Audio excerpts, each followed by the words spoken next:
Welcome and good morning. My name's Anita Gaffney. I'm the festival's executive director.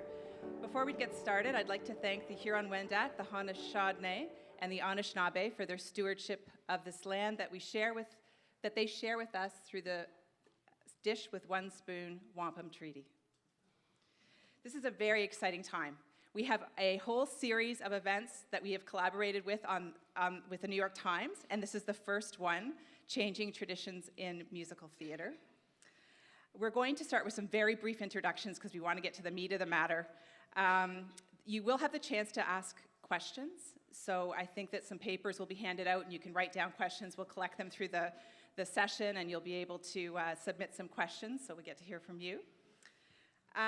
Today's session is being recorded and will be available on our YouTube channel in the coming days, so you can savor every moment again and again. So, without further ado, I'd like to introduce the panelists.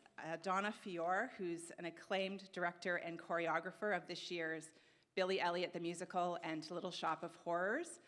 Donna has directed, helmed classic musicals, modern musicals, brand new musicals. I can't wait to hear what she has to say today. And we're joined today by Jessie Greene, who's the co-chief theater critic for the New York Times. Welcome, Jessie. Jessie has probably seen more, thought about more, written about more musicals than I've had hot meals. And I'll exchange with you. Yeah. The panel's being moderated today by our own David Prosser, our literary and editorial director, who I know will get the very best out of our panelists today. So let's get started.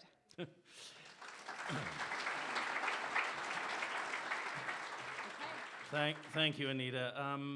So let me just start off saying I just got off the plane from the UK last night, so I'm jet lagged and probably not at my best. So don't expect too much today. From me, what's anyway. Our excuse? I'm out of here. Starting with excuses. Okay, yeah. Good. But from these guys, it'll be a different story.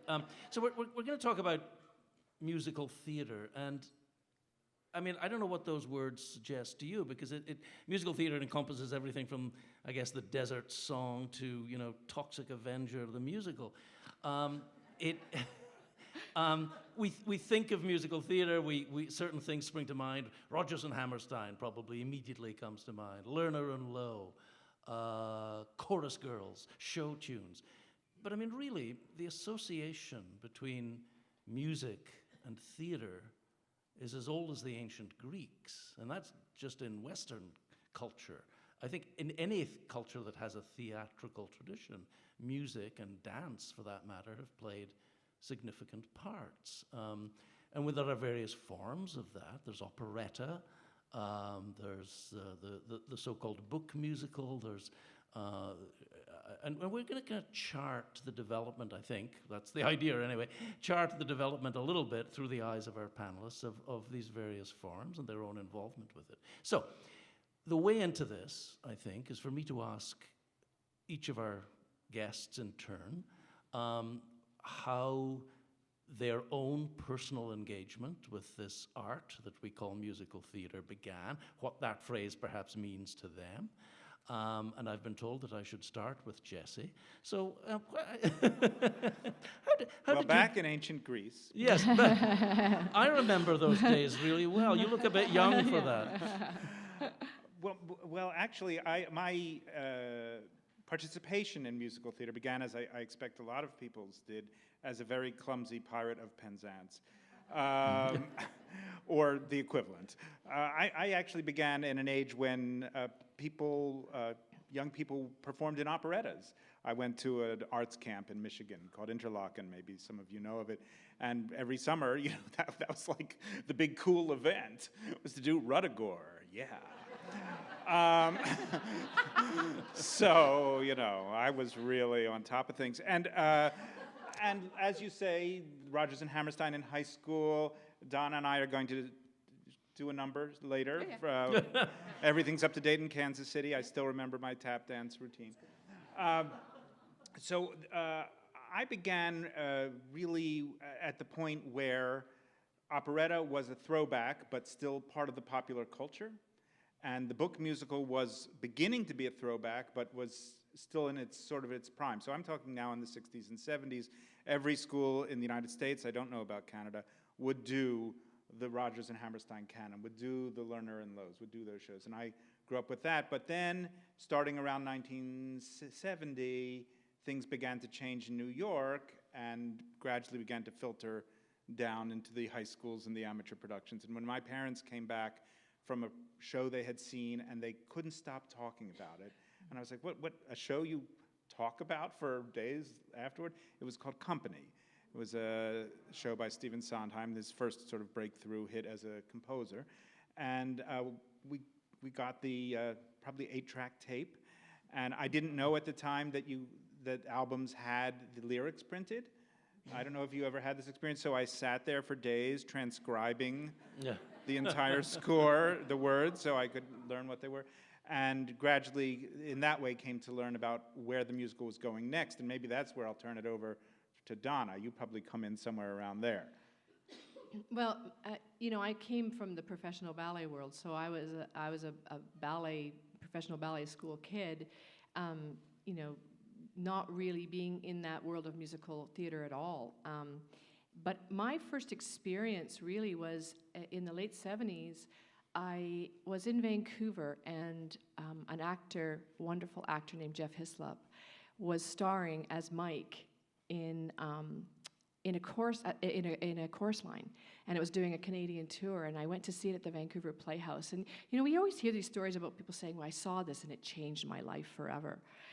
And I saw the show, and I went back into this really rigid world of professional ballet, and I just thought, okay, something's not right. But I stayed with it for quite a long time, and then my first real entrance into musical theater for myself, I was really in the concert world of dance, and as wonderful as that is, it was really quite narrow.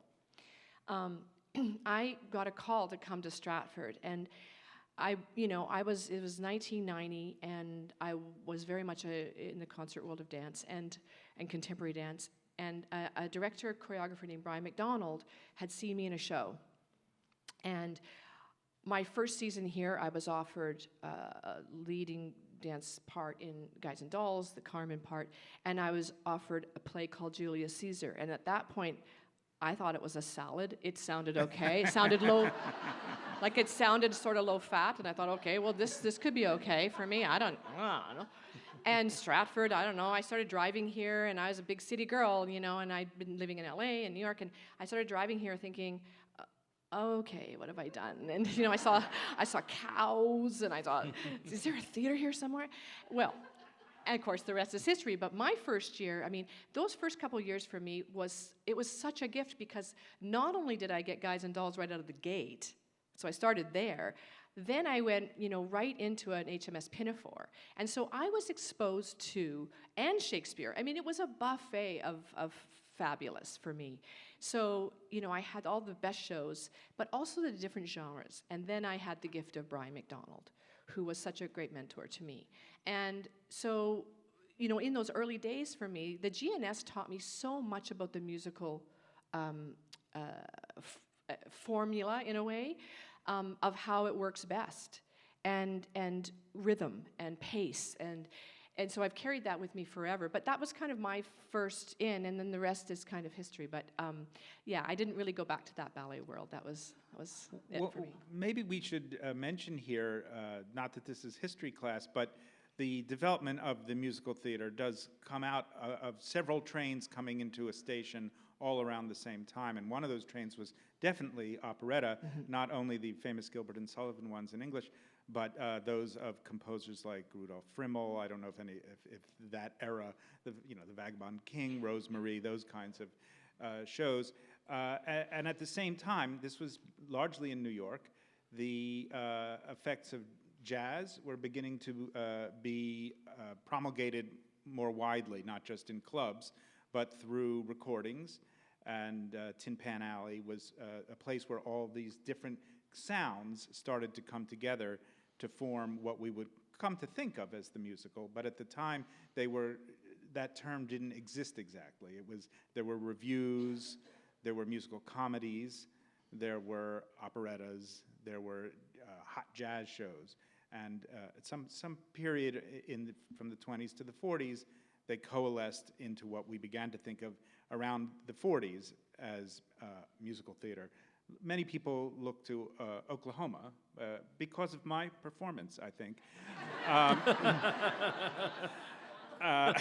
as the first of what you might call the golden age of the musical theater. That was 1943, and then as we were discussing, various things happened, and that golden age began to end in the 60s.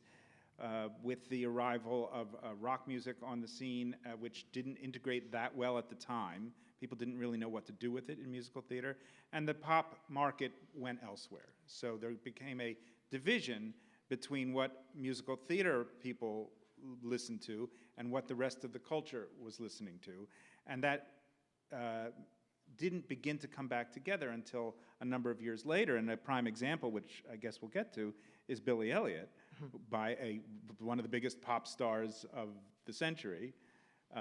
And by that time, popular music could come back into a musical expressively. Right, and because of Elton John, I mean, I think people like Sarah Bareilles and all these, pop rock singers are now entering into the world of musical theater. It's well, and to some extent, The Who, and Pete Townsend with Tommy. This has been going on for quite a long time. So I think that all of these incredible artists have gone, they see the value of being able to tell a story in a different way in fact, in their very style of music. And I think the 70s was also a big changing time for musical theater. That was the time of A Chorus Line and this more dangerous kind of musical theater that began to really tap into the dark and dangerous side of humanity, right? And being able to have in a musical, are we going to really sit and listen to a 10-minute monologue? Right. That was a revolutionary for musical theater. And so one of the things a name that came to be applied to these new kinds of shows as the Rodgers and Hammerstein Golden Age shows began to die down was the concept musical. Many people point to A Chorus Line as a brilliant example. The works of Hal Prince in New York, the director who directed a lot of the Sondheim shows, Company, as I mentioned, Follies, Little Night Music, Sweeney Todd. These were shows that were not merely content to tell a cute story, but began with both a political idea often enough, or an idea about humanity in much the way the great plays do, and then applied to it a directorial vision, so that the vision was really a visual and dance and even stage design idea, rather than just, hey, let's get together and pen some tunes and put them up there. And you get the choreographers. I wonder which ones are the ones that inspire you a lot, but you get Michael Bennett, you get Jerome Robbins, and that would be people mine. like that. Okay. Michael Bennett was, for me, that was it, because I think that Agnes de Mille, one of the greatest choreographers of all time, in the style of the musicals when she was choreographing, they were very separated, those dance numbers. That we'd have a scene and then we would have it, and in fact they had two different casts often. It wouldn't even be the same actors that would come do the Dream Ballet. What happened with The Chorus Line and Michael Bennett is that all the movement was an extension of that character. In a way that each of their numbers was like this sort of physical motif, right? That they all had their own way of moving, which I was so blown away with and excited by. And when I did it here and reimagined it, one of the big sort of selling points to, we'll talk about this in a minute, about getting them to wiggle those rights out of their hands and not allowing the change, was that if Michael Bennett was alive now, he would definitely have evolved, and the level of dance, it's like anything in the world, whether it's sports or dance, I mean, the level just keeps going up and up, and what these dancers are able to do. And in fact, I think what we have now are dancers that are strong actors, that really, it's not, I always say dance steps are incredibly boring to me.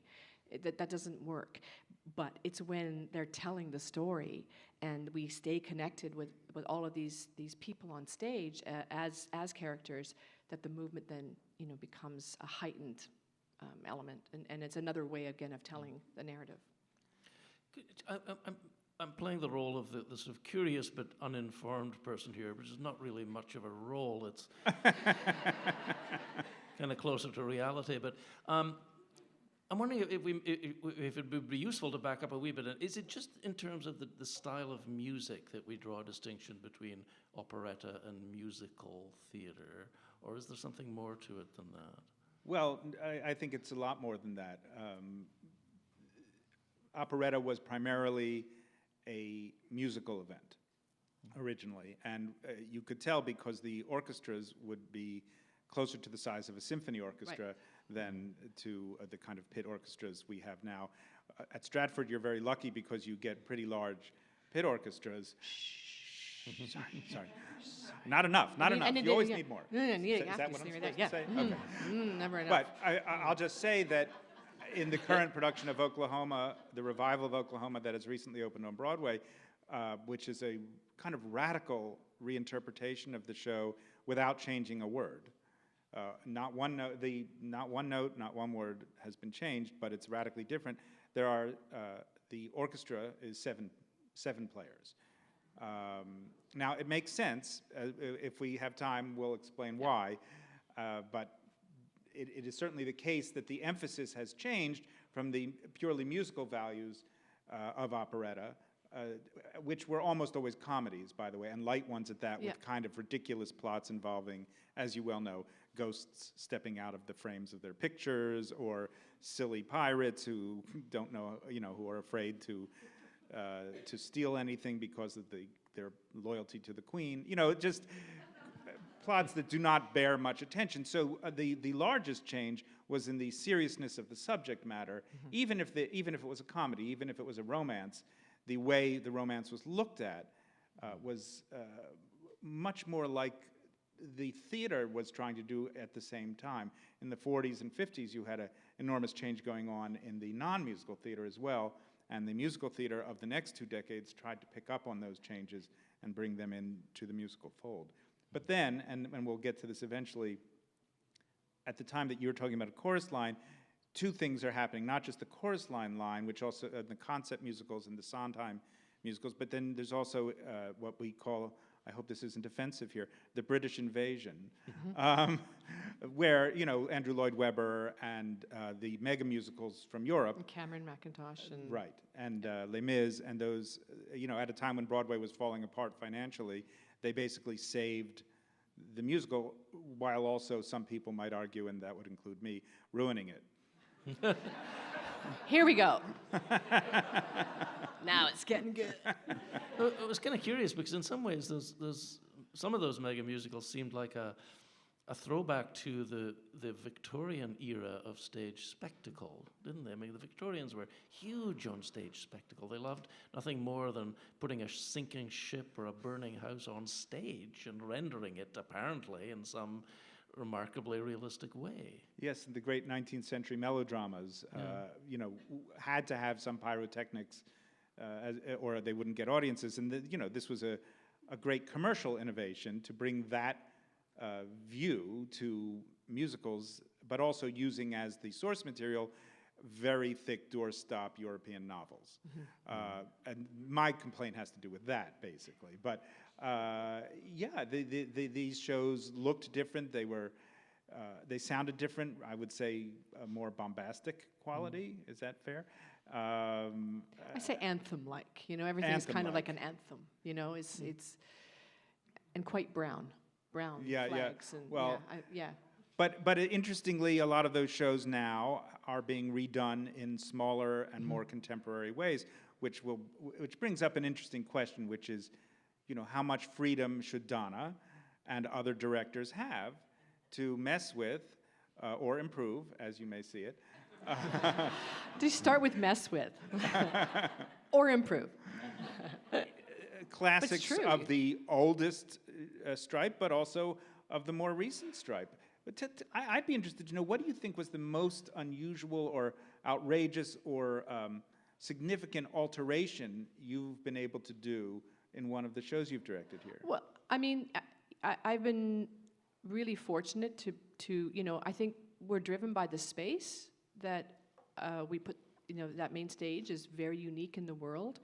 And you cannot take what is classically what I would call a proscenium show, like this is a proscenium, the AVON, and plunk that down on the festival stage. It's an organic kind of communal space. If we're in that space, this audience member, if we're the stage and you're here, you are part of the show. So whatever this person's doing over here, you can't help but feel that kind of communal energy, whether good or bad. I think Chorus Line would probably be the most radical because it's a classic proscenium musical. The line was downstage. Why was the line downstage? Because they didn't use a miking system when they did it in the 70s. So they had to get the dancers as far downstage as possible. I know I'm a research freak, and I came in armed with John Brailio, who is the gatekeeper of these rights, and rightly so. He protects Michael Bennett's interest. That one thing that Michael Bennett really wanted was no orchestra between the actors and the audience, and I knew we could offer that. So, but having said that, what I wanted to do was create that line in a different dimension. So I wanted our audiences to be able to see what goes on behind the backs of a dancer. I found that interesting because that is where all the panic happens. So whatever's happening here, if my hands are behind my back, there's a whole buffet of crazy going on back there, right? So it's kind of interesting to see that kind of public and private persona, which I thought How was did you do that literally? I'm afraid I wasn't here then. I did, oh, you missed that. Yes. Well, I've only been the critic at the Times for 2 years. I can redo the show for you right now. No, what we thought to do with my designer, Michael Gianfrancesco, who is quite brilliant and continues to reinvent himself, we thought that if we put the line upstage and that we made it, what I really loved was this idea that they couldn't do originally, that this line could disappear. Because this show is about fantasy and reality. So when these actors say, well, I remember, and it was a flashback, and they conjure up this memory, it's of a time. And so I wanted to disappear the other world. So that line was LED.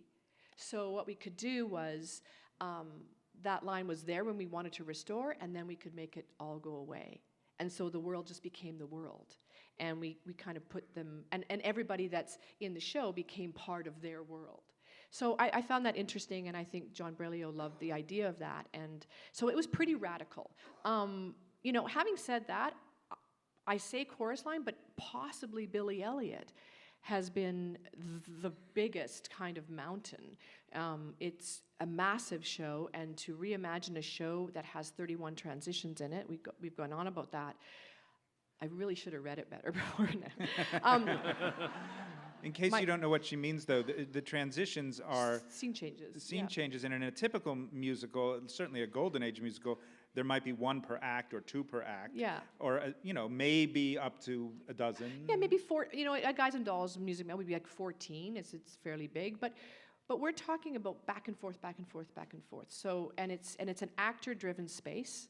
We don't have a fly floor in that space. We don't have wings, and so everything has to happen in front of the audience.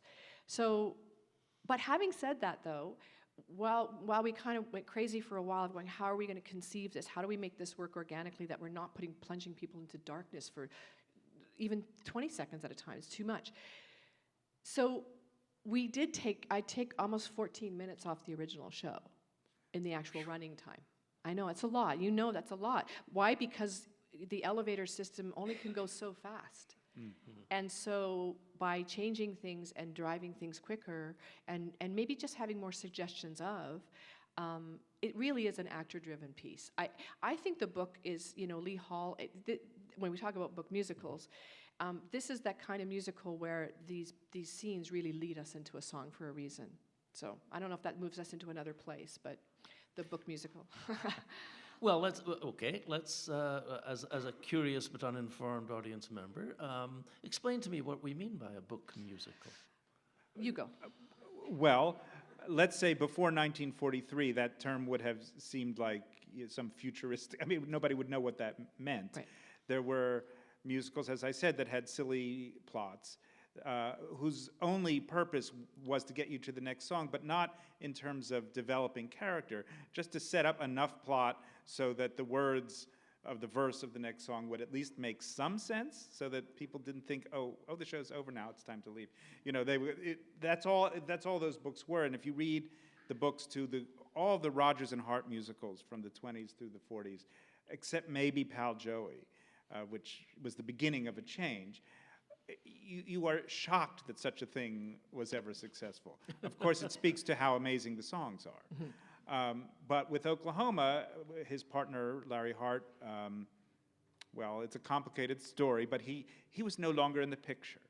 And Hammerstein became Rodgers's writing partner, and Hammerstein, who had written the book for Showboat, had much bigger ambitions as a librettist than Hart ever did. Hart was content to write wonderful, tricky lyrics.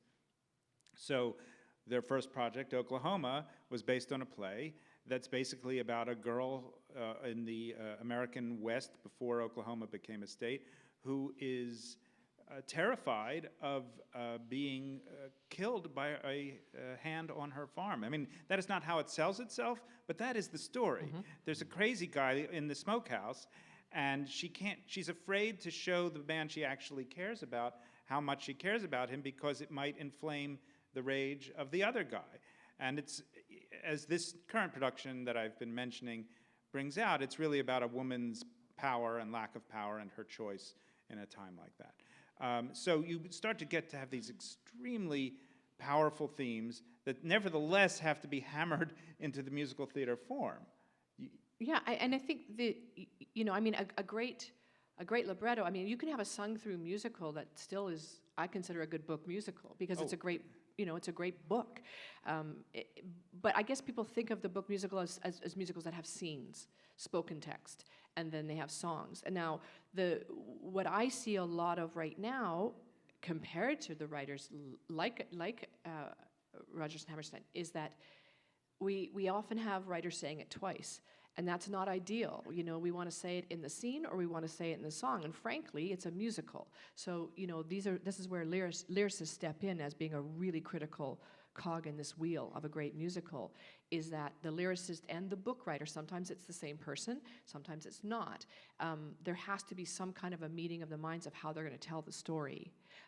We also, I think, just for a fun fact, I'm on three new musicals right now, and the general challenge is always, how do we not put too much information in the lyrics of a song? Because as an audience, we're splitting senses. We're asking you to listen, we're asking you to take this information in, we're asking you to follow exposition. So this is a big challenge, and this is where the genius of these writers, I look at these classic musicals, and when you look at a Guys and Dolls, that's, the construction of these musicals, these were writers, So that was a big change, though, beginning to understand what was the meaning of song in a musical, right, as opposed to just a diversion. So in these great musicals, you have book scenes, these great book musicals, that are developing character and plot in a way that is more or less maybe a slightly denatured form of what you might find in a non-musical play. But they're building to a point in the emotion of one or more character where the story cannot continue until they sing. Right. There has to be a huge amount of underpinning and build-up for people to sing on stage and make any sense. Otherwise, you're going like, okay, well, why are you singing about your cat? I don't really care. But why are you singing about this choice you have to make? Well, that I understand and that I care about. And then, as you say, on the other hand, the lyrics can't be so intensely specific that they're no different from the scene you've just come out of. And if we miss them, that's the other thing. If we miss them, then what happens? And then if we go one step further we get to a point we have to sing. Now let's get to the musical that we would consider a dance musical, or a musical with production numbers. Now we have to earn and I hate saying that, but you really do have to earn the ability to now physically go. And I think that's kind of a perfectly constructed musical, really, is we start with that scene, we then heighten it to the point where we have to go to that next level of communication, of being able to sing it, and then we go to the next one.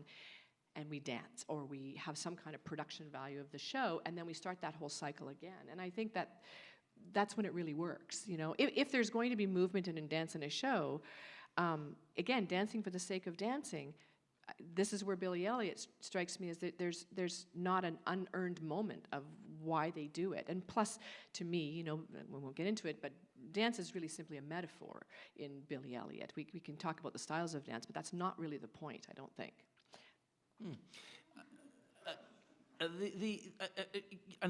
Another throwback, I think, is given what you've just been saying. Then we never have a steady evolutionary line, because then what we get are the so-called jukebox musicals, which in a sense are a throwback to Much in the way viruses are a throwback. And here we go. No, real. Well, if you want to get me started, Okay. I'll give you Andrew Lloyd Webber if do. you want, but I'm not taking the jukebox. musicals. It's interesting because when you look, let's talk about a jukebox musical and the different kinds of. Oh no, are you ones. working on one? No. Okay. No. Just want to make sure I'm not stepping on. No, because I find they're complicated. But let's take Crazy for You. Let's talk about that show. I did do that show. Now that would be what I would actually call a reverse musical. So you've got Gershwin, and then Ken Ludwig comes in with this library, and talking to Ken, he was given 400 songs, licensed to just go do, take which ones you want. But now he has to write a book that then threads a story with these existing songs. So in a way, it is a jukebox musical, except you got Gershwin. Well, and it's now a you very high-end. That's, they're kind of Jukebox. starting at the top, you know what I mean? So in a way, I look at that, it is sort of a jukebox musical. However, let's talk about the jukebox musicals that we Okay. want to talk a little bit about Well, that, what's going on? I think it's interesting to know, and just as consumers of culture, how do these things come about? Now, you mentioned a case where the Gershwin estate, which is a famously perverse estate, if you know these things, they're extremely weirdly controlling, and to the point now where Porgy and Bess is not allowed to be billed as Porgy and Bess by whoever all the people it's it's by. Gershwins. It's the Gershwins. There's a weird apostrophe Yeah. situation. Yeah. Porgy and Bess, even though Ira Gershwin only wrote the lyrics to 3 of the songs in it, DuBose Hayward wrote all the rest of the songs and wrote the libretto and wrote the play with his wife, who has been eliminated from the credits, that the opera was based on. So there's a lot of worms crawling around in the mud back there. And I don't mean to pick on the Gershwin estate. This is a rather typical situation because you have heirs who, on the one hand, rightly want to protect the artistry and the vision of their great ancestors or parents, usually, and on the other hand, who want to keep making money out of works of art that are soon going to be running out of copyright. So, in the story that you're mentioning and in many others, what happens is that the estate tries to find new ways to monetize what they can keep in copyright.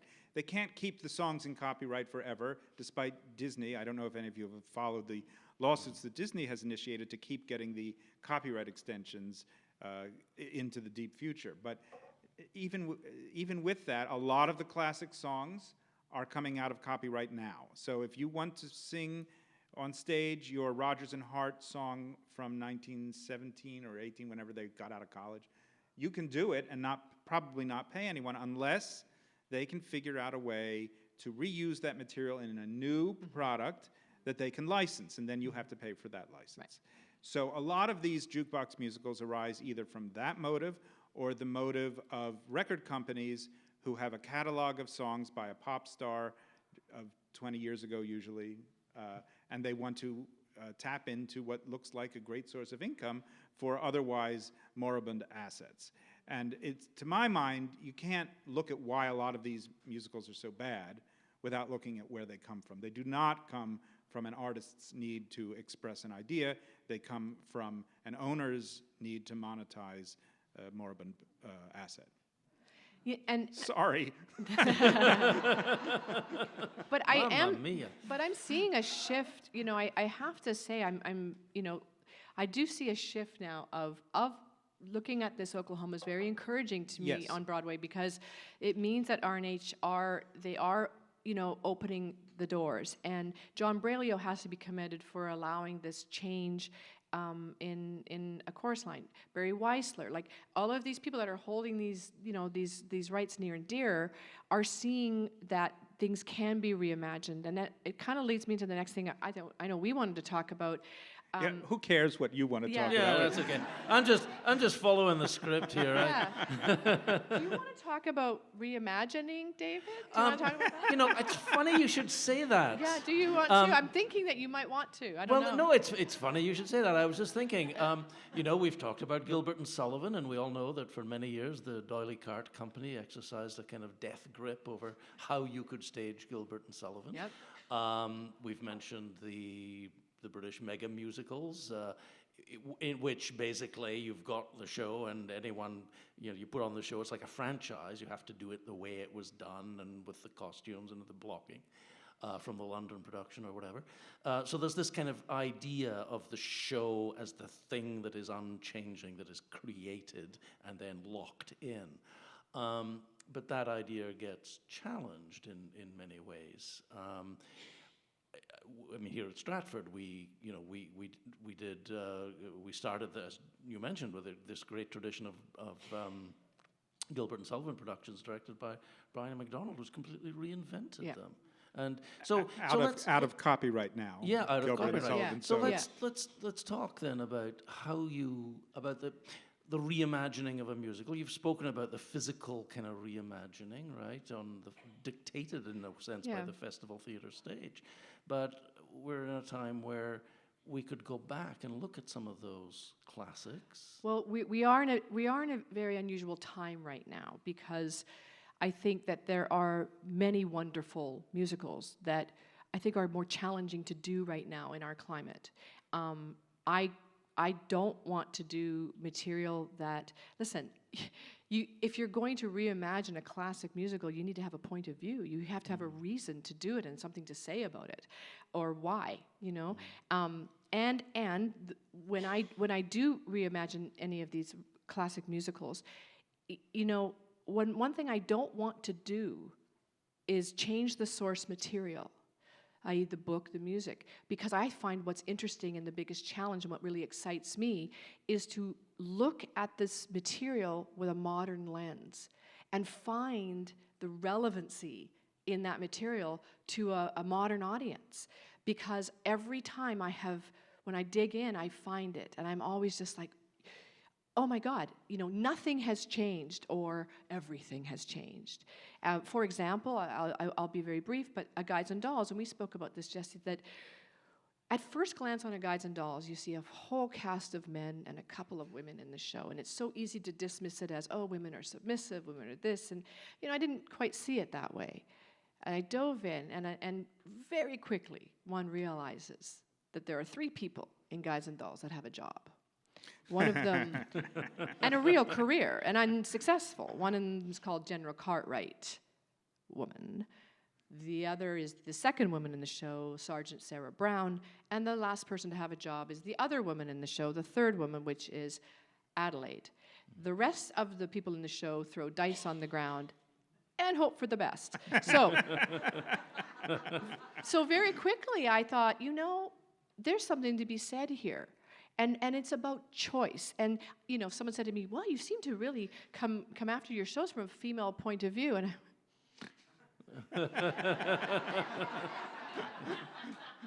okay. But I think what's really interesting now is that we are on the cusp of some really exciting times in the world of musicals and plays. And, I'm directing a play called The Bernhardt Hamlet in Chicago, and diving into Sarah Bernhardt. So I'm in the Sarah Bernhardt world. So right now, I can do anything because I'm channeling Sarah Bernhardt. Just so you know, it's just, she just can do anything. Do you sleep in a coffin? Funny you should mention that. I just ordered mine today. No. So it's an exciting time to really. I find it really interesting to look at these musicals and go, were the writers ahead of their time? Oh, And well, can I answer yes, that? no, go. Yes. Yeah. Yes, they were. I mean, Right? Guys and Dolls, I mean, of course, you're cherry picking. Guys and Dolls. It's true. It's a good one. I once good moderated a panel for New York Magazine about the greatest musicals ever, and there was somehow it came out as a three-way tie, but Guys and Dolls was. What was the other one too? I need to know. What did that? Do you remember? Do you remember? Carousel Yeah. and Sweeney Todd.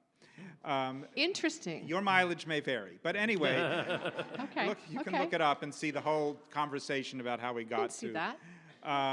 But yes, I mean, Guys and Dolls could barely be more brilliant in its construction, and just as as we think of as we talked about in reading Shakespeare, and sometimes you read Shakespeare, you see Shakespeare, and you think, how did a human being do that? Even for all the craziness and the Grand Guignol and the plots that don't quite join up properly, even with that, you just can't believe the insight into human nature, the beauty of the poetry, the expression of politics, and all of those things. Well, we are now talking about some of the great artists of our age in this medium. So we shouldn't be so surprised that they're able to create works that stand up to, I would say, not only stand up to reinterpretation, but require reinterpretation as time goes along. Now, I know a lot of people don't like that. A lot of people want to see their Oklahoma or their Guys and Dolls just like it was. In fact, one of the great gestures in your production, Donna, that I'll never forget, and I hope I didn't make it up. I mean, Yes, I did that. Whatever yes, you're okay. going to say right now. So soon after the opening, wasn't the opening in black and white? And then there was an amazing blackout. Yep. Which, by the way, as I noted in my review, you can't do a blackout like that on Broadway. No. Because of the fire laws, you can't turn off the exit signs. So you can't get a full black. So you could never do what Donna did in that, how many seconds? It was very few. Well, yeah. What happened was I collect black and white photography with my husband. We love black and white photography. And one of the reasons I love it so much is I always have this desire to dive in to the photo and think, oh, what's that world like? And so we were literally sitting in my kitchen and with my costume and set designer, and I had this idea of the concept that I wanted to reset people's clocks. Because this is a busy life we have, and sitting and settling an audience is a very challenging thing as a director. And what I wanted to do was reset the clocks, but also have this modern feel. And so I said, if we start in this photo, and I was looking at a black and white photo, and then I want to dive in, and within a few seconds, we're in the photo, so we're in full color, New York. And they laughed at me, and they said, so will they go off stage and change their clothes? And I said, not so much. What I'm thinking is that they do it on stage. So then what happened was we really quickly, they said, so like 25 seconds. I said, I'm thinking more like 11. We got it down. We actually got it down to 10. But we should have sold tickets to the infrared, which is what our stage manager has, so she can see, because we can do what they call an arena blackout in the festival theater because we don't have the exit signs. So Jesse's right, we can do that there. But I don't know if you were there, but there was a hot dog cart and there was stuff on stage. Well, watching what happens in that blackout with the actors, they were overdressed. So they just ripped off the black and white, and they had color, but the hot dog stand had boxing gloves flying out of it. People were shoving clothes in, pants were going in, pants were being ripped off like the full Monty. It was unbelievable. And it was the first time, 10 times we did it. There was people, ow, banging into each other.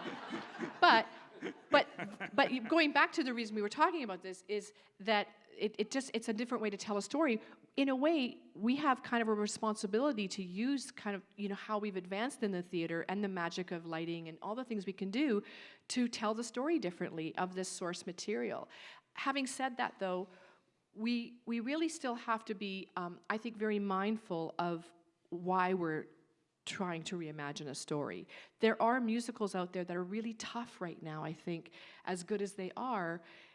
Can we get around, you know what I mean, the subject matter? Yes, and that was the other kind I wanted to bring up. But I did want to say that when I watched that moment, what I also felt, aside from what you're describing within the context of the show itself, but in a kind of meta context, was, oh, we're bringing something from the past to life. Yeah. And that's what I want every production of a revival musical to do, with purpose, as you Right. say. In New York, and I don't possibly here as well, there's a lot of discussion right now about certain classic musicals that have what you might call Me Too problems. An example that happened this year was Kiss Me Kate was revived on Broadway with Kelly O'Hara. To me, she's almost reason enough to do it, because Right. to hear her sing those songs almost overrides any political objection you might have. And they had to fight with themselves and with the estates to figure out what they would do about a perceived problem of a character who both in the modern story and in the Taming of the Shrew story, which is inside the play, spanks his wife or his wife-to-be, and who at the end, the wife basically, according to the original text, depending on how you read it, humbles herself before her husband by saying, I'm ashamed that women are so simple, and that they should put their hands out for their husbands to put their foot on it. I mean, it is tricky material, even if you just do the Taming of the Shrew. But we don't talk about not doing the Taming of the Shrew, or we shouldn't talk about not doing it. Well, some people do. Well, that's another merchants. panel discussion Yes. that would be really Yeah. interesting. But in Yeah. terms of Kiss Me Kate, the production decided to make a few Yeah. surgical changes, one of which was they simply changed the word women in the final, in her final song, I'm ashamed that women are so simple, to people. I'm ashamed that people are so simple. Well, there was, of course, a huge outcry. Are we all such snowflakes that we can't deal with a little? But, it's not the last time you're going to ever hear from a show any one time you see it. So my way of looking at that is you take it in, argue about it with yourself or with your friends, whatever you want to do, and then go see it again in 6 years with somebody else's vision. It's still there. Shakespeare's still there. As we were saying earlier, if Shakespeare had put a covenant on Hamlet in 1603 saying it may only be done with a white man playing Hamlet and with the staging equipment that I have here at the Globe or wherever Yeah. it played. So get out your candles, folks. That's the only way you're going to see Hamlet for the next 500 years. We wouldn't have Hamlet. No. So thank God for the expiration of copyright. No, exactly. And the other thing, these musicals, I think what we have to look at is, what do we learn? And just because the subject matter is difficult, when I did Oklahoma, I redid the whole ballet, but there is a rape in that ballet. And, we have not gotten, that's not gone away. These are very difficult subject matters. Little Shop of Horrors is another one where she's dating a man who physically abuses her, and what I have to look at is, where do we go with that? Do we leave it up in the air like it's okay? There's not a single person on that stage that thinks it's okay. She needs to find within herself that it's not okay. And she does complete that journey. There, I think we need to not shy away from that material. It doesn't matter when it was written, because last time I checked, we don't have any vaccines now for domestic violence. Domestic violence is still alive and well, unfortunately. So then one has to say, well, what do we learn? Well, we learn you do that, we'll probably chop you up and feed you to a plant. I'm good. And I think I pretty much solved it. I think I've got this all solved. I may be generalizing, but I feel like I may have done it. Do you know what I mean? I'm just saying, I think I've got it. Yeah. How would that work in Billy Elliot now? Oh, well, you haven't seen it yet, have you? Some double casting across the shows. That's, I think we're going to get questions getting soon. questions. Questions. Well, Okay. we will. Yes. How are we doing? 22. Okay. Shall we go straight to audience questions? All right. This is where I need my glasses because, of course, I forgot to tell the While audience. you're looking at those, though, To while you're previewing those, Yeah, you David, preview those, and Okay. Jesse will talk. I have something I want to come back to from what you said. Okay. You alluded to, but we didn't really get to talk about the fact that the commercial model for musical theater has changed radically in several ways. one line of which has produced bigger and bigger mega musicals and jukebox musicals because people falsely believe them to be safer. I mean, the evidence actually is that a third of all Broadway musicals fail, regardless of what type they are. So it's not a good investment for the record companies anyway, but be that as it may, that's one line of development in the economics of musicals.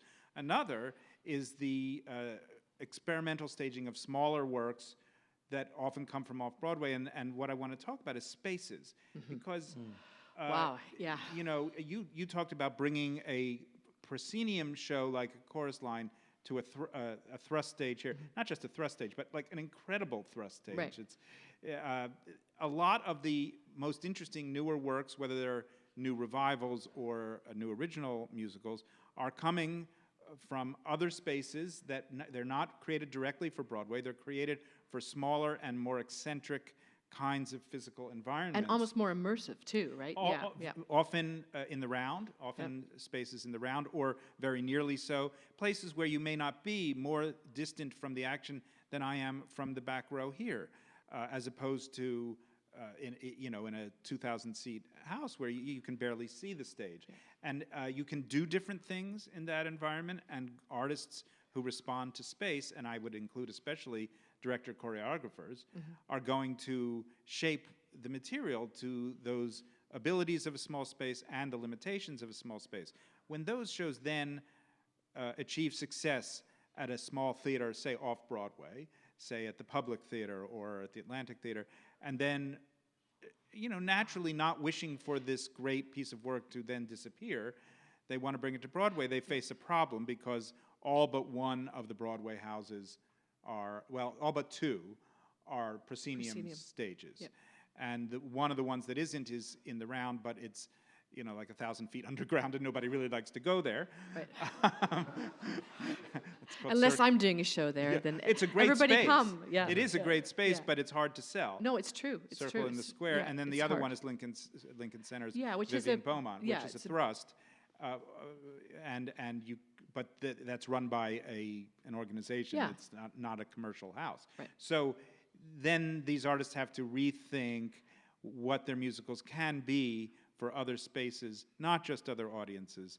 And in the way that we ask, to those people who say these shows should not be altered, like great classics should not be altered, I point out, well, you're going to be putting them into completely different spaces. Yeah. You have to alter them, right. And that should be the signal to you that it's not just a physical alteration, right. but an emotional alteration. And that's spot on, because I hear this all the time when people say, well, I saw Cabaret. It was done here 10 years. I saw it here 10 years ago. It'll be the same. That's just simply not the case.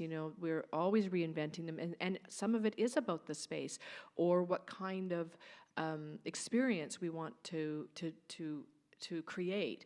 And the thing that's so great about these intimate spaces is that you now put the audience as an accomplice, right? I love that feeling that the audience is all part of it.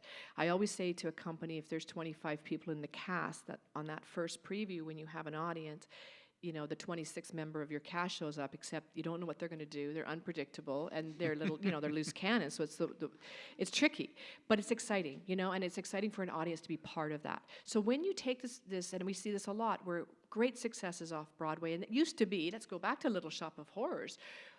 Is it the longest running off-Broadway show? It is, isn't it? So it never left. Off-Broadway musical. Off-Broadway musical. And it never left. It was never meant to. It was meant to stay there. It was this gem, and it never transferred to Broadway.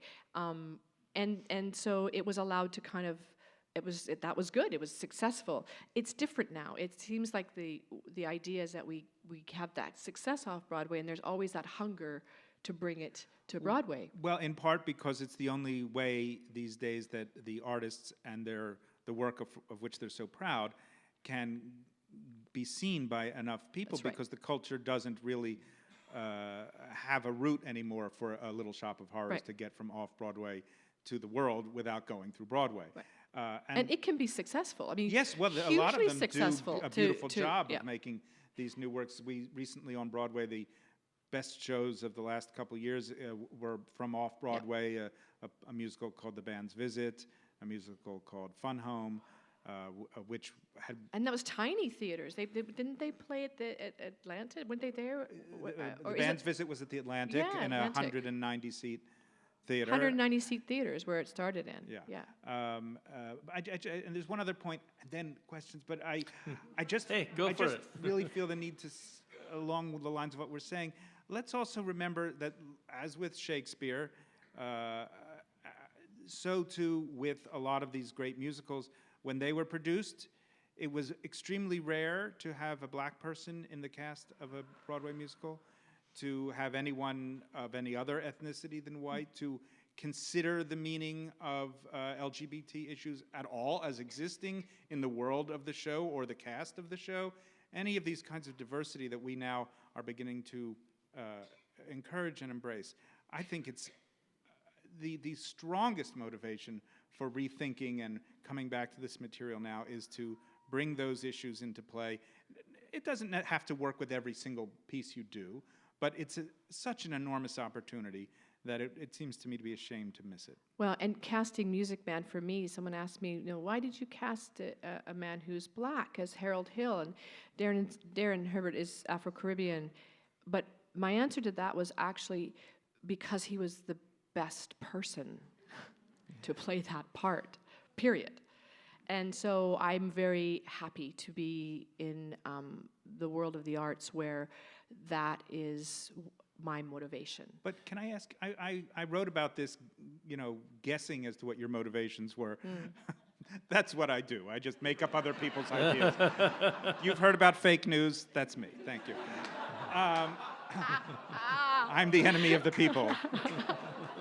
So when I saw that Music Man last year, which I loved, and I was with my editor who had never seen the Music Man, and it was like he was bowled over like a 7-year-old, going to his first musical. Anyway, yes, he was the best person that you could find. But what I liked, if I'm not imagining it, was you didn't try to pretend, on the other hand, that he wasn't black. A lot of times people get, a black actor gets cast in something, but they're sort of forced to seem like they're playing a white character anyway, and they can't bring everything about themselves into the role. Which is colorblind casting, which really can't exist. We can't, that's just makes no sense to do that. So I call this color conscious. Color conscious. Is that term used here? Well, listen, I also cast an actor who was black to play Tommy Gillis. I think that was right. That's that why made I sense assumed to me. you were. That's what you were thinking about. But that story I started with there, and it made sense to me. That story, that connection, everything on the page started to fall into place. I didn't change a single line of that show or a note, and to me, it just all fell into place. And so we should just say that Tommy Gillis in The Music Man, if you don't know, is a kid from the wrong side of the tracks who is considered trouble and is usually played as a white ethnic. That's the term. Yeah. I don't know in Iowa at the time what ethnicity that would have been. Probably just paler. But there's a deep connection between Harold and Tommy, for sort of inexplicably at the beginning of the show, instantly, and I thought, well, they see themselves as outsiders, and so I kind of ran with that, and it made sense. And we, I think that again, for an actor, they're going to ask those questions, and we don't, as directors, we shouldn't be making choices that we can't answer all of the actors' questions, because ultimately they have to embody the person, right? So it made sense. But yeah, it's really exciting time to not be dictated by ethnicity and gender, and because we can go on and on, because all bets are off now. I mean, it's right.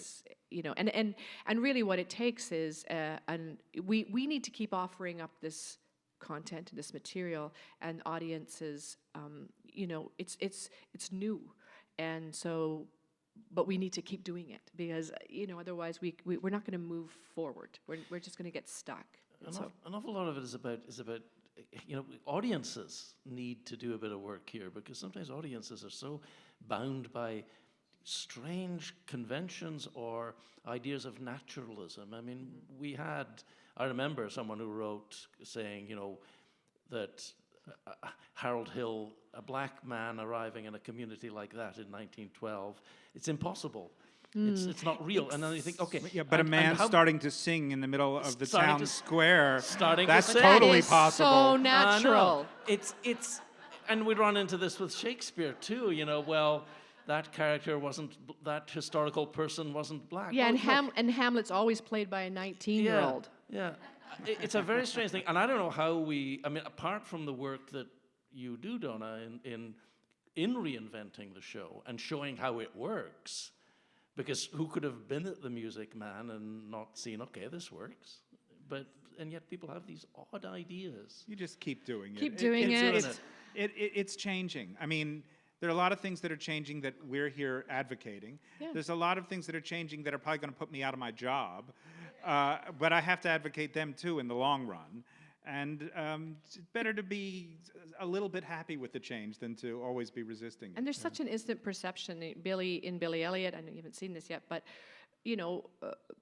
Billy's father is white, Billy's mother is black, and Billy looks white, but someone said, well, that couldn't happen. Well, you should come to my neighbor's house because my neighbors are Jamaican.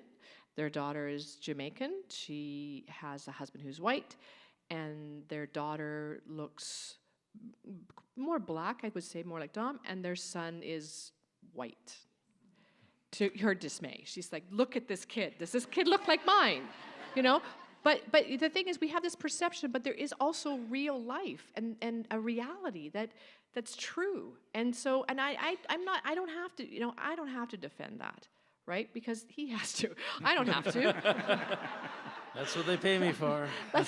He gets all the, Donna, we got this letter. What would you like? I don't want you to do anything about it. Would you like me to write back? No. All right, we should probably give time for at least one audience question. I have three here. One of them I kind of think we've already answered. One question is, can you define what a jukebox musical is? But I think we did, didn't we? It's an existing song. It's an existing song list of popular Jersey Boys as a jukebox musical. It's, do you know what I mean? Cher would be a jukebox musical. These are musicals that have existing famous songs, and then a story is written. Does that make sense, Famous Jesse? songs generally that were not intended for the theater. That's right. And Yes. that's the key point. Yeah.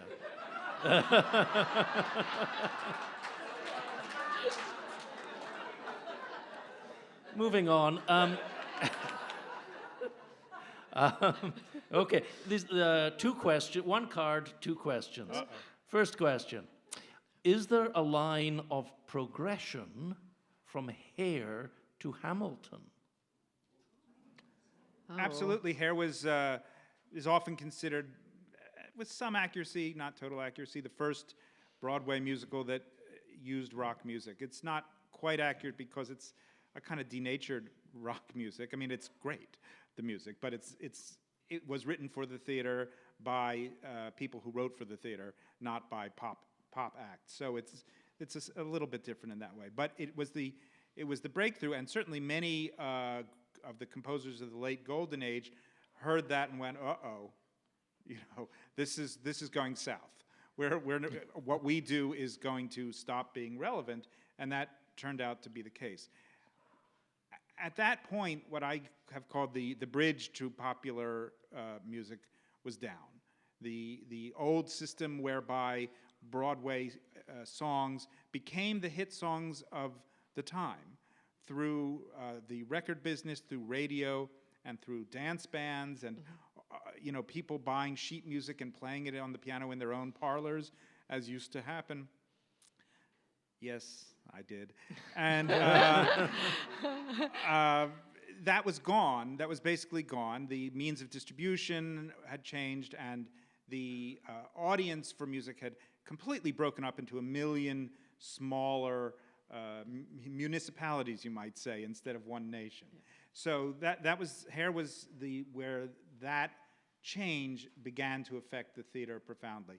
Hamilton is sort of at the other end of that line, where there's become a rejoining of popular sound and the musical to some extent, because Hamilton is not just the leading seller of cast albums in over a certain number of years since it opened. But on the pop charts, Right. it's done very well. So it's a hopeful sign that there are ways of integrating popular music and musical theater again that will regain public interest. The question is whether it will only be for the currently popular musical forms or whether it will spread out to other kinds as well. Yeah. Thank you. Okay, same card, second question. The glasses back on. Can or will shows like Tommy and Hare and The Lion King endure? Well, If reinvented, I guess. you clearly haven't been to the Disney offices, so I think they absolutely Lion King. I think that's Which were the three again? Tommy, Hare, and The Lion King. well, Lion King's simple. Why Lion King will? Because we keep having children, and we will keep having a family experience, and it's one thing you can bring your family to, and there will always be new kids. So I think that's right. Isn't that why that, it's Hare, Tommy. Boy, it's tricky now because when you look at something like Tommy, where things are going now, I don't even know how to answer that. I personally don't think Tommy is of the echelon of works that are likely to survive despite being no longer in the popular mode. But I don't know. I mean, I will check back with me in 10 years. But Hair has been redone on Broadway recently and was a success. I think its message is probably one that will retain relevance for a long time, and I think that one might. That freedom of youth and that kind of message, I think is, I think it will endure. I think so. Yeah. My stage manager's disappeared from view, so I'm not sure how many more minutes we have left. Are we out of time? Oh, we can keep going? Okay. Another question. Well, again, I think this is a question that we may have already kind of dealt with. We'll reinvent our answers. Reinvent your answer. Let's reimagine our answers, Jesse. What do you think is the role of censoring or changing a show for contemporary social acceptability? I mean, you have talked a wee bit about that. That's a good question. Yeah. Well, let me ask Donna. Yeah. So you saw the King and I, the Kiss Me Kate. Yeah, I did. That I was discussing earlier. Right. What did you think of that change? And there were a few other changes as well. I feel like they didn't trust the good work they did. I actually feel like they did a great job. And the characters were strong, the women were strong, and I feel like we trusted her. We trusted her to make a decision. And so she didn't need to bail on it. I really feel like it would have been maybe a little bit stronger message, although I know Kiss Me Kate so well. So I guess it's sort of slightly different from an audience that maybe doesn't know the Shakespeare play. That's a whole other topic. But, for example, though, in that show, Tom, Dick, and Harry was hilarious, and no one bats an eye, because it's that sort of vaudeville feel, because we accept that, do you know what I mean? Which I thought was actually very, very good. But no, I think that bailing on that, I guess I say the word bailing because it is a little bit, it's a slippery slope. I don't know where to stop if we start. Do you know what I mean? I don't know what's off the table, what's on the table, because that's subjective. So, yeah.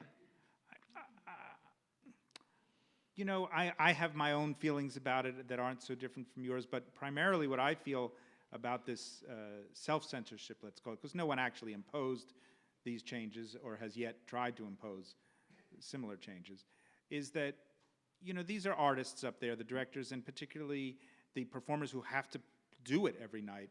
And in conversations, they work toward ways that they can feel good about what they're doing, particularly when you have a star-led vehicle, as that was. That star had better be happy with what she's being asked to say. So I think some of this came about through legitimate artistic discussions between Kelly O'Hara I agree, yeah. and the director and and Amanda Greene, who was hired to make these slight changes in the script. And I respect that because, as I said, an actor has to do it. So I respect that. And if that's how the decision came about, I think it could have gone either way. I do think that they did a great job, though. I think Yeah. those women were really great. Well, so my upshot was I don't think it was necessary. Right. But I didn't mind it either. Yeah, It didn't spoil it for me. No, it didn't. That's right. It didn't spoil it for me, but I didn't think they needed to. But going to censorship, let's talk about Billy Elliot. Let's talk about Yeah. the most that we're getting, is the swearing in the show. And there's disclaimers all over the place. But let's talk about that. Fixating on the swearing in Billy Elliot, you really missed the point, right? And Lee Hall has written a lot about this. This is a culture. The Geordies is a culture. It is the way they talk. This is completely deeply rooted and connected to who they are as people. Now, when one wants to talk about appropriation, that's a whole other thing. To me, I think me changing the way they talk to suit us, in that we don't like that word, or we're kind of veering into that world of changing a culture to suit us, and also we will capitalize on that culture. So I feel very strongly about this, that I wasn't going to change that. That is, I haven't changed it because I think it's in the show. The writer had an intent when they started this, that they were going to demonstrate this culture, which is different than anywhere else, and their struggles were different, and that they were real, and that they are real people. It's gritty, it's not pretty, warts and all. That actually is where, musical theaters is going, and Elton John and Lee Hall were, again, this is 2005, and they were really moving in a direction where we need to, actually do even more of now, which is to double down on this and say, if we're going to demonstrate this, we're going to show it for real. Now, we may not like that. We may not want to hear that. But that, again, that's subjective. What's offensive to you may not be offensive to you. So then who are we doing this for? So what are you doing? I serve the writer. It's actually a director's job, by the way. Right? I mean, we should just take our ideas sometimes, directors, and go to the good idea island and do some stuff there. Because it's a good idea. It's not necessarily the show on the paper. And I feel like, yes, we can reimagine it, reinvent it, talk to the writers, but ultimately, if we go across purposes of what the writer's intent was, we really aren't going to have an authentic, real, deeply connected piece. I think one of the issues that arises in Billy Elliot is that people perceive it mistakenly to be a family show or a children's show, and that language in conjunction with that. Exactly. Just read the first page. Yeah, it's It's really if I not. know. Yeah. I think you know how your night's going to go, right? Which isn't to say I wouldn't recommend it to children. I definitely it's so would. good for children. It's because so good for they that. know this language. Spoiler. But if you don't take children to Billy Elliot because you're worried about swearing, what you're missing is the opportunity to show a child what it is to not have a perfect family, to look at young kids with real struggles about gender, with real problems, with this little rose in amongst, all the weeds growing out to chase what it is their dream and their goal. And in spite of, incredible obstacles, what this kid manages to do. That's real. And if we worry about a couple of swear words because it really is who these people are, then I feel like families have missed an opportunity. What do we want in the theater? We want to walk out, when we're going to see, when someone says it's a kid show, it's not a kid show, it's a family show. That's different. I want to take my family and I want to keep talking. And you know what? How great that someone else brought up the subject matter. Let's open the door, and then we get to keep going. And then we look heroic because we know more than them. Unfortunately, we can't keep going. The presence of Anita at the podium. Let Jesse have the last word. Can Jesse have the last word? I was just going to say, so what you're saying is, don't stay away for the curses, stay away because of the gay sex. I think, is that what I said? Put it on the banner. Yeah. And with that... Yes, did we get that all on tape? That'll be our promo. No, don't do that. Come, everybody come. Thank you, Donna, Jesse, and David. That was just wonderful. It whet our appetite for Billy Elliot this afternoon. Thank you. It is an enormous honor to have Jesse and Donna with us. Donna has touched down for a couple of days. She's directing, as she mentioned, Bernhardt Hamlet in Chicago, which opens at the end of September. It's wonderful to have the New York Times here for a few days, and you're just starting your sojourn here. Jesse's back tomorrow to talk about Othello with David Prosser in the lobby of the Festival Theatre.